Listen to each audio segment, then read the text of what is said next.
Yo, Sinué, hijo de Senmut y de su esposa Kipa, he escrito este libro no para cantar las alabanzas de los dioses del país de Kemi, porque estoy cansado de sus actos. Escribo para mí solo, no para halagar a los dioses, no para halagar a los reyes, ni por miedo del porvenir, ni por la esperanza. Porque durante mi vida he sufrido tantas pruebas y pérdidas que el vano temor no puede atormentarme y cansado estoy de la esperanza en la inmortalidad, como lo estoy de los dioses y de los reyes. Es pues para mí solo quien escribo, y sobre este punto creo diferenciarme de todos los escritores pasados o futuros, porque todo lo que se ha escrito hasta ahora, lo que fue para los dioses o para los hombres, y sitúa entonces a los faraones también entre los hombres porque son nuestros semejantes en el odio y en el temor, en la pasión y en las decepciones. No se distinguen en nada de nosotros, aun cuando se sitúen 1000 veces entre los dioses. Son hombres semejantes a los demás. Tienen el poder de satisfacer su odio y de escapar a su temor, pero este poder no les salva la pasión y las decepciones. Y cuando ha sido escrito, lo ha sido por orden de los reyes, o para halagar a los dioses, o para inducir fraudulentamente a los hombres a creer en lo que no ha ocurrido. O bien para pensar que todo ha ocurrido de una manera diferente a la verdad. En este sentido, afirmo que desde el pasado más remoto hasta nuestros días, todo lo que ha sido escrito se escribió para los dioses y para los hombres. Todo vuelve a empezar y nada hay nuevo bajo el sol. El hombre no cambia, aun cuando cambian sus hábitos y las palabras de su lengua. Los hombres revolotean alrededor de la mentira como las moscas alrededor de un panal de miel, y las palabras del narrador embalsaman como el incienso pese a que esté en cuclillas sobre el estiércol en la esquina de la calle, pero los hombres huyen la verdad. Yo, Sinué, hijo de Senmut, en mis días de vejez y de decepción estoy hastiado de la mentira. Por esto escribo para mí solo lo que he visto con mis propios ojos o comprobado como verdad. En esto me diferencio de cuantos han vivido antes que yo o vivirán después de mí, porque el hombre que escribe, y más aún, el que hace grabar su nombre y sus actos sobre la piedra, vive con la esperanza de que sus palabras serán leídas y que la posteridad glorificará sus actos y su cordura. Pero nada hay que elogiar en mis palabras, mis actos son indignos de elogio, mi ciencia es amarga para el corazón y no complace a nadie.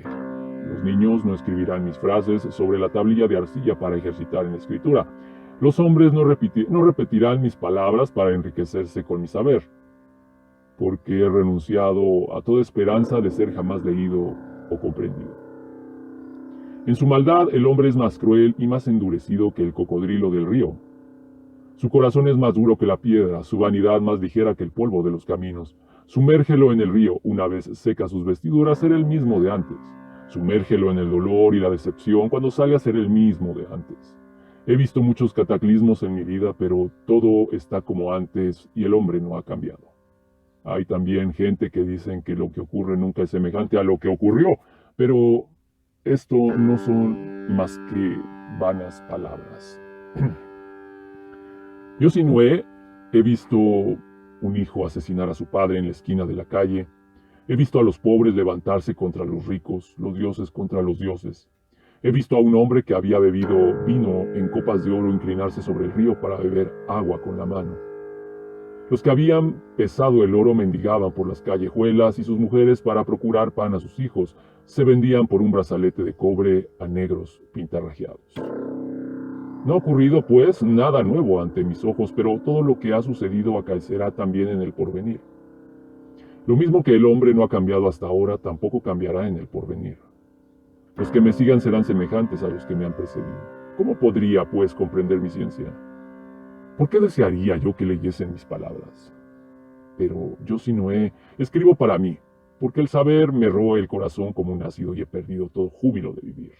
Empiezo a escribir durante el tercer año de mi destierro en las playas de los mares orientales, donde los navíos hacen a la mar hacia las tierras de Punt, cerca del desierto, cerca de las montañas, donde antaño los reyes extraían la piedra para sus estatuas. Escribo porque el vino me es amargo al paladar. Escribo porque he perdido el deseo de divertirme con las mujeres, y ni el jardín ni el estanque de los peces causan regocijo a mis ojos. Durante las frías noches de invierno, una muchacha negra calienta mi lecho, pero no hallo con ella ningún placer. He echado a los cantores y el ruido de los instrumentos de cuerda y de las flautas destrozan mis oídos. Pero esto escribo yo, Sinué, que no sé qué hacer de las riquezas ni de las copas de oro, de la mirra, del ébano y del marfil. Porque poseo todos estos bienes y de nada he sido despojado. Mis esclavos siguen teniendo mi bastón y los guardianes bajan la cabeza y ponen sus manos sobre sus rodillas cuando yo paso. Pero mis pasos han sido limitados y jamás un navío abordará en la resaca. Por esto yo, Sinué, no volveré a respirar jamás el perfume de la tierra negra durante las noches de primavera, y por esto escribo. Y sin embargo mi nombre estuvo un día escrito en el libro de oro del faraón y habitaba el palacio dorado a la derecha del rey. Mi palabra tenía más peso que el de los poderosos del país de Kenia. Los nobles me enviaban regalos y collares de oro adornaban mi cuello. Tenía cuanto un hombre pudiera o puede desear. Pero yo deseaba más de lo que un hombre puede obtener. He aquí por qué estoy en este lugar. Fui desterrado de Tebas en el 6º año del reinado de Oreme, con la amenaza de ser muerto como un perro si osaba volver, ser aplastado como una rana entre dos piedras, si jamás ponía el pie fuera de la tierra, que me había sido fijada como residencia. Tal es la orden del rey, del faraón, que fue un día mi amigo. Pero, ¿puede acaso esperarse otra cosa de un hombre de baja extracción, que ha hecho borrar los nombres de los reyes en la lista de sus antecesores para sustituirlo por los de sus parientes? He visto su coronación, he visto colocar sobre su cabeza la tiara roja y la tiara blanca, y 6 años después me desterró. Pero, según el cálculo de los escribas, era el 32º año de su reinado. Cuanto escribió entonces y ahora, ¿no es acaso ajeno a la verdad? A aquel que vivía de la verdad lo he despreciado durante su vida a causa de su debilidad y he vuelto a encontrar el terror que sembraba en el país de Kenia a causa de su verdad. Ahora su venganza pesa sobre mí porque yo quiero vivir de la verdad, no por su Dios, sino por mí mismo. La verdad es un cuchillo afilado, la verdad es una llaga incurable, la verdad es un ácido corrosivo. Por esto, durante los días de su juventud y de su fuerza, el hombre huye de la verdad hacia las escasas o hacia las casas de placer. Y se ciega con el trabajo y con una actividad febril, con viajes y diversiones, con el poder y las construcciones. Pero viene un día en que la verdad lo atraviesa como un venablo y ya no se siente más el júbilo de pensar o trabajar con sus manos, sino que se encuentra solo en medio de sus semejantes y los dioses no aportan ningún alivio a su soledad. Yo, Sinué, escribo esto en plena conciencia de que mis actos han sido malos y mis caminos injustos, pero también con la certidumbre de que alguien obtendrá de ello una lección para sí, si por casualidad me leyere. Por esto escribo para mí mismo. Que otros borren sus pecados en el agua sagrada de amor. Yo, Sinué, me purifico escribiendo mis actos. Que otros hagan pesar las mentiras de su corazón en las balanzas de Osiris. Yo, Sinué, peso mi corazón con una brizna de junco. Pero antes de comenzar mi libro, dejaré que mi corazón exhale su llanto. He aquí como mi corazón desterrado lamenta su dolor. Que el que ha bebido una vez agua del Nilo aspire volver a ver el Nilo, porque ninguna otra agua apagará su sed. Que el que ha nacido en Tebas aspire volver a Tebas, porque en el mundo no existe ninguna otra villa parecida a esta. Que el que ha nacido en una callejuela tebaida aspire volver a ver esta callejuela. En un palacio de cedro echaré de menos su cabaña de arcilla. En el perfume de la mirra y de los buenos ungüentos aspira el olor del fuego de boñiga y del pescado frito.